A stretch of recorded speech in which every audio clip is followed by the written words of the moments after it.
Strategic Dream: Putting the Power of Your Subconscious Mind to Work by Joseph Murphy. Reach new levels of career success using the power of your subconscious mind. Chapter 14: Communicating More Effectively. People who can talk well, who have the art of putting things in an attractive way, who can interest others immediately by their power of speech, have a very great advantage over those who may know more but who cannot express themselves with ease or eloquence. In order to get things done, we have to communicate with the people we work with. Without words, whether orally or in writing, no job could be accomplished. However, it's not just what we say, but how we say it, or perhaps write it, that will determine whether our words leads to the actions we desire. We have to make sure that the people we communicate with not only understands what we are saying, whether it be an order, a suggestion, or an idea, but also accept it. These days, communication, what you say and how you say it, can determine whether you succeed or fail. Take Ronald Reagan, for example. Many Americans believe that his chief attribute was his ability to communicate with voters so effectively and telegenically. This skill, shared by the most successful professionals, business executives, and government leaders, is a skill you too can acquire. All you need is a will and determination. Once you've improved your ability to communicate, you can more effectively present your ideas to your boss, your associates, your customers, your team, even your friends and family. Word powers is greater than thermonuclear weapons or atomic bombs, for the simple reason that words decree whether these weapons are to be used or remain latent. Word power may be used to order atomic power to drive a ship across an ocean or to deviate a city or a nation. At a seminar on improving communication skills, the participants were told that words would produce fabulous results for them. It was suggested that they take certain words that appeal to them and verbally repeat them over and over for about 10 or more minutes twice a day. Or, if they prefer, write down what they were wishing to accomplish and mentally go over these statements from time to time, thereby gradually conveying the idea of their subconscious mind. One of the participants, an insurance salesman, claimed boldly, "I am now attracting only those men and women who are interested and who have the money to invest for their children's education and for their own welfare." His persistent use of these affirmative words has attracted to him more interest people than ever before. Leads now come to him seemingly from nowhere. And he has made tremendous strides on the scale of life in all its varied phases. Good communication requires preparation. Whether you're addressing a group or having a one-on-one conversation, you should think out of your message and how you plan to present it in advance. Sometimes you'll have to think on your feet with little or no time to prepare. But more often than not, when you're required to discuss something, you can prepare, even on short notice. Know your subject. On the job, you'll usually communicate with others about subjects you're truly familiar with. The work you're doing matters in your own area of expertise or company-related problems. Still, you should review the facts to be sure that you have a handle on all the available information and are prepared to answer any questions. From time to time, you may be asked to report on matters with which you are unfamiliar. Your company may want to purchase a new type of computer software, for example, and ask you to check it out. Here's how you should start tackling such assignments. Learn as much as possible about the subject. Know considerably more than you think you ought to know for the presentation. Prepare notes about the pros and cons of the proposed purchase solution, and so on. Whether you will make this report to one person, your boss for example, or to a group of managers or technical specialists, be prepared to answer questions about any subject that might come up. Know your audience. Half of good communication is understanding your audience. Even the most skilled orators will fail to communicate efficiently. If their audience can understand them, choose words that your listeners will easily comprehend. If the people you address comes from a technical background, you can use technical terminology that your listeners will clearly and really understand. But if you talk about technical subjects matter to an audience unfamiliar with it, drop the technical language. If your listeners can't understand your vocabulary, your message will be lost. Dennis K., an engineer, was asked to explain a concept he had developed to a group of financiers, from whom he hoped to obtain the financing for his company's project. He sought advice from his boss. "I have no trouble communicating my ideas to the other engineers," he said. "We speak the same language, but these bankers come from another world. I am terribly afraid they won't understand me at all." His boss told him that it was his responsibility, not the bankers. To ensure that his message got across, he must translate the technical matters into layers person's terms. If it was essential to use technical language, he should take the time to explain a term the first time he used it, and at least once again if he felt that it needed reinforcement. Dennis followed that advice, and his boss and his colleagues complimented him on his presentation, which led to the bankers' financing on the project. On the other hand, do not talk down on an audience. Bernard Art, a human relations attorney, was retained by a major company to train their factory supervisors on the latest equal employment laws and regulations. Bernard assumed that the supervisors were totally unfamiliar with the laws and spent the entire morning on the basics. He noticed that the participants looked bored and restless. It wasn't until the lunch break that he had learned that they had recently attended a seminar on the laws and had expected him to explain the more complex aspects of interpreting and implementing them.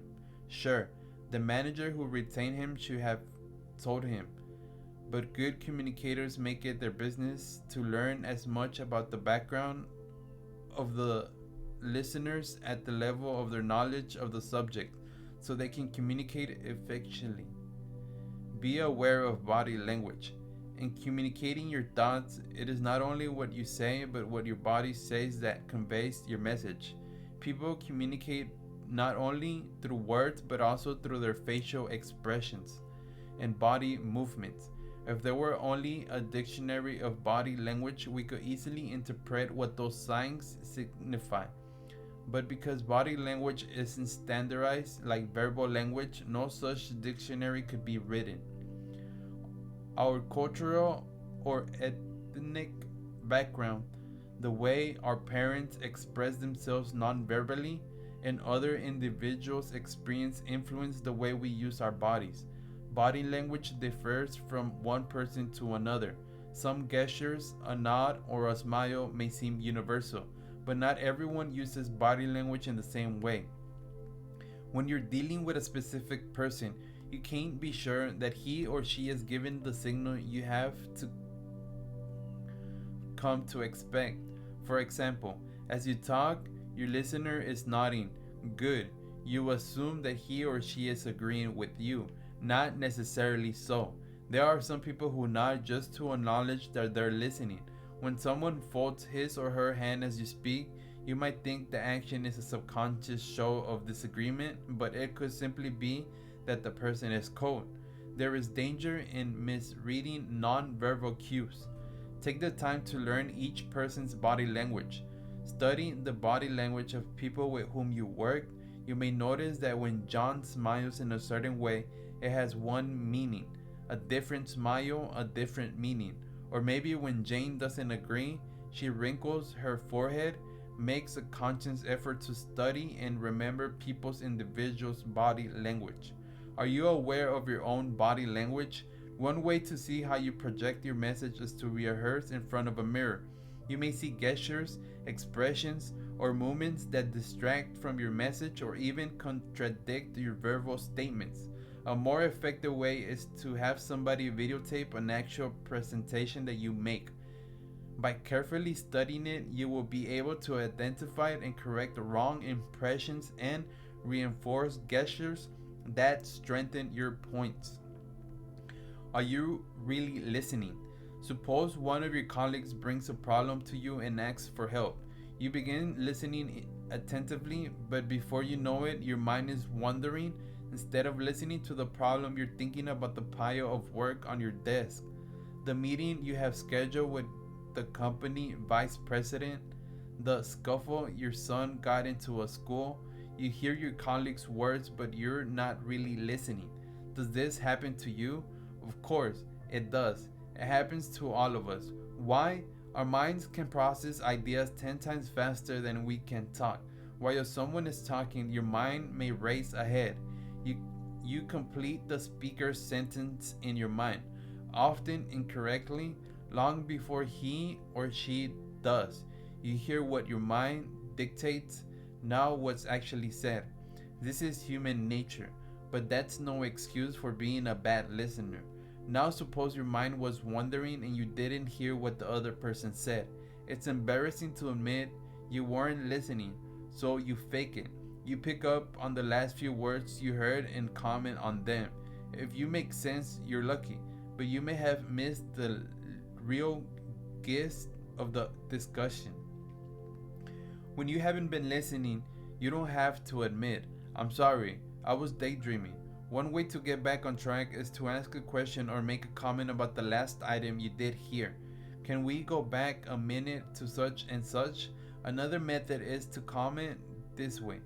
To make sure I can better understand your view of this, please elaborate. Become an active listener. Of course, it is far better to train your mind to avoid daydreaming and push away distractions. Agni Gund was president of the Museum of Modern Art, the largest modern art museum in the United States. When they planned a major redesign on the building, the tune of 800 million, she had to work with every department to ensure that they will all agree. Even if they didn't start out with the same thought, Gunn had to develop skills to persuade people to understand her point of view and accept what she thought would work best. She recognized that she had a tendency to not fully listen to others and realized that although she had an expert on art, she lacked expertise in construction.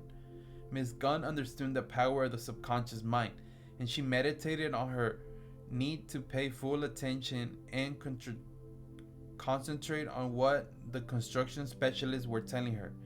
The result was successful completion of the project with a minimum of tension. In addition, the programming your subconscious mind to open up what others are saying, you can take some active steps to improve your listening skills. Instead of just sitting or standing with your ears open, follow these guidelines. Look at the speaker. Eye contact is one way of showing interest, but don't overdo it. Look at the whole person. Don't just stare at his or her eyes.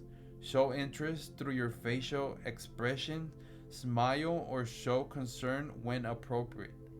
Indicate that you are following the conversation by nods or gestures. Ask questions about what's being said. You can paraphrase, so the way I understand it is, or ask specific questions about particular points. This technique not only enables you to clarify points that may be unclear, but also keeps you alert and paying full attention. Don't interrupt. A pause should not be a signal for you to start talking. Wait. Be empathetic. One cause for our conversational decline is a lack of empathy. We are too selfish, too busily engaged in our own welfare and wrapped up in our own little world to intend upon our own self-promotion to be interested in others, No one can make a good conversationalist who is not empathetic.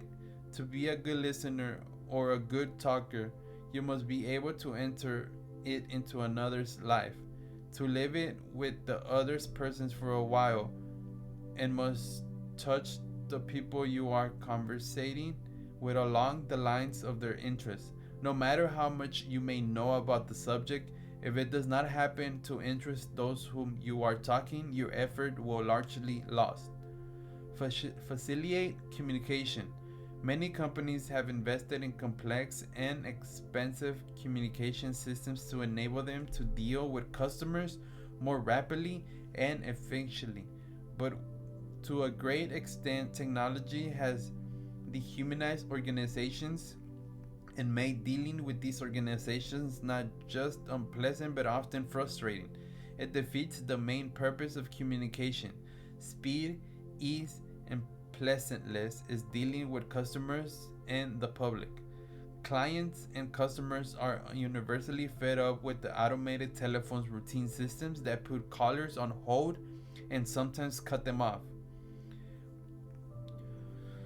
Companies in highly competitive situations spend millions on advertising, but miss the boat when the potential customer is calling. A company's unwillingness to open the lines of communication between themselves and their customers sends the undesirable message that customers don't count.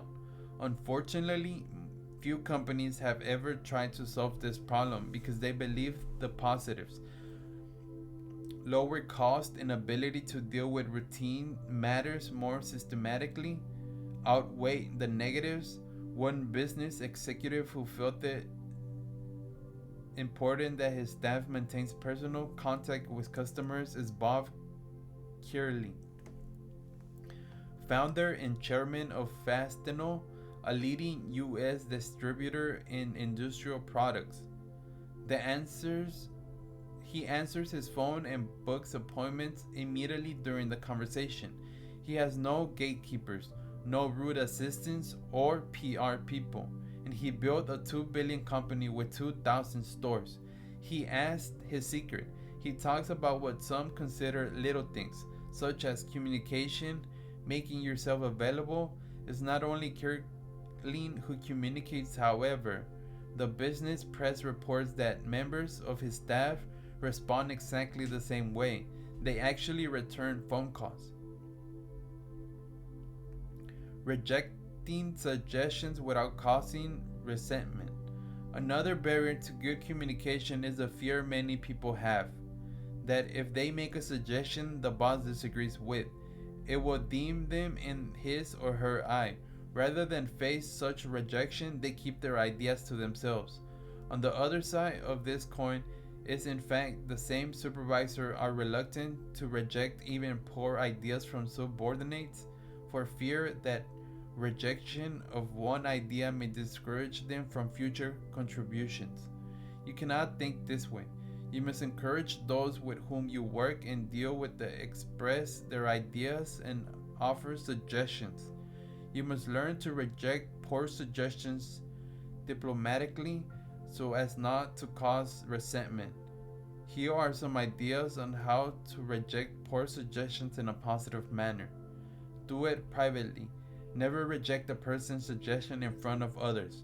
It causes them to lose face and be embarrassed in front of their peers. Thank them for their suggestion and tell them you will get back to them. Even if it appears unworkable, study it.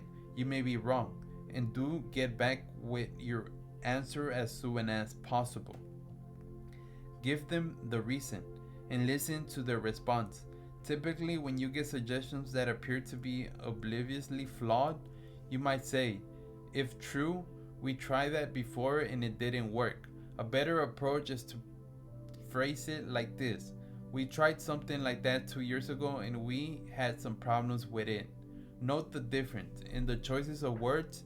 The first commitment, "it didn't work," was final.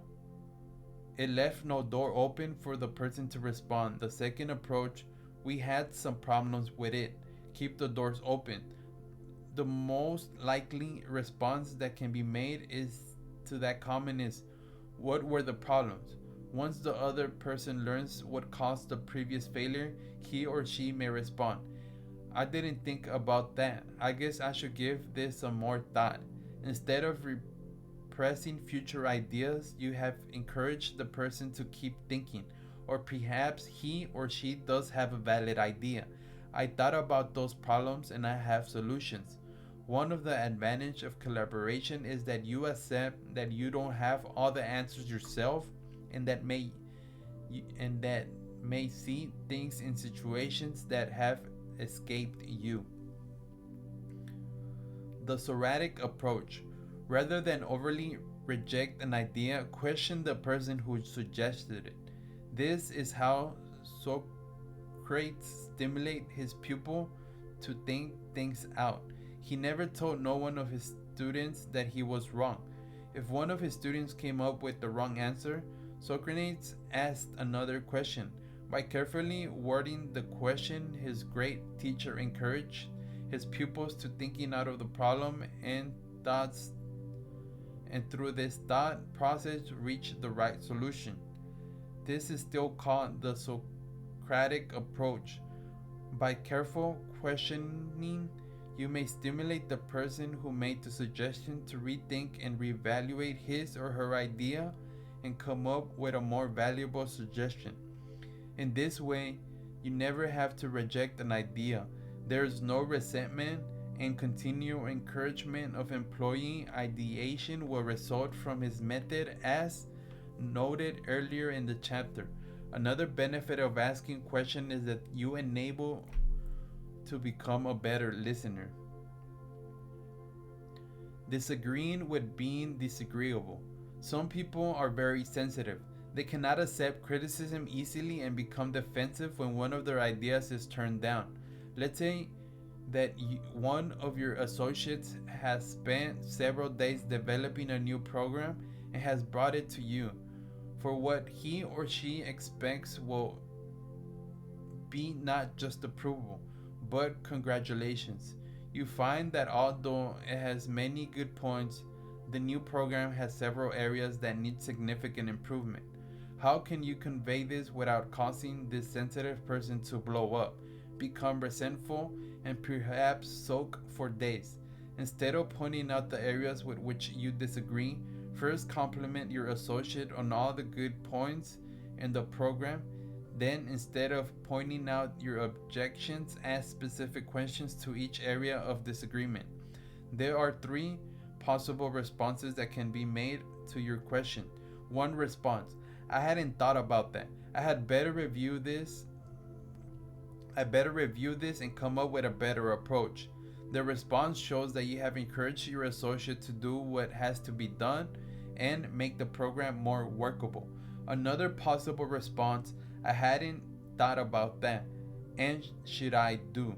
This type of response indicates that your associate agrees that the concept was not right, but instead of trying to solve it, he or she throws a problem back to you to solve it. It is tempting to tell your associates what to do, and if it is a crisis situation, you may have to do this to get a job done on time. However, it is best to encourage people to solve their own problem. Your response should be, why don't you give this some more thought and we'll talk about it later in the week. A third response: your associate answers your question and you realize that he or she was right and the objection was not valid. In this case, thank your associate for clarifying the matter and go on to your next question. By questioning rather than criticizing, we can get best from people without resentment. The employee rejects his or her own bad idea and is encouraged to come up with better ones. This will result in owning of your partner's creative skills and obtaining more innovative ideas that will increase the effectiveness of your department. Communication is a two-way street. We send out the message to others, but we are also receiving messages from them. We must learn how to encourage others to share their ideas, and more important, we must learn to truly listen to what is told to us. To be more effective, Feedback must flow from one party to another on a continuous basis. The sender of the message must always ensure that it is sent is understood and accepted by the receiver. To accomplish this, the sender must ask questions, observe what is observable, and there are misunderstandings, correct them, and ensure that your corrections are understood. He or she must seek the acceptance of the communication by the receiver so that there will be sincere willingness to accomplish what is desired. If you follow these fundamentals of good communication, not only will your message get across more readily, but work will be accomplished in a more timely fashion.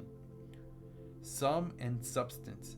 Good communicators have trained their subconscious minds to give them the power and capability of projecting their ideas, their wishes, their deepest concerns to others, and has resulted in the success of their endeavors. Half of good communications is understanding your audience. Choose words that your listeners will easily comprehend. If your listeners can't understand your vocabulary, your message will be lost. Body language differs from one person to another. When you're dealing with an individual, you can be sure that he or she is giving the signals you have come to expect. Make a conscious effort to study and remember people's individuals' body language. Be an active listener. Instead of just sitting or standing with your ears open, follow these guidelines. Look at the speaker. Show interest by your facial expression. Indicate that you are following the conversation by nods or gestures. Ask questions about what's being said. Don't interrupt. Be empathetic. You must be able to enter into another's life, to live it with the other person for a while, to be a good listener or a good talker. Good communicators bring listeners close to them. They open their hearts wide and exhibit a broad, free nature to an open mind. In rejecting suggestions from others, do not criticize or condemn them. Use the Socratic approach, ask good questions, and they will realize their own mistakes. For communications to be more effective, there must be a feedback flowing from one party to another on a continuous basis. The sender of the message must always ensure that what is sent is understood and accepted by the receiver. Turning your dream into a strategic dream. Dream big. Peace.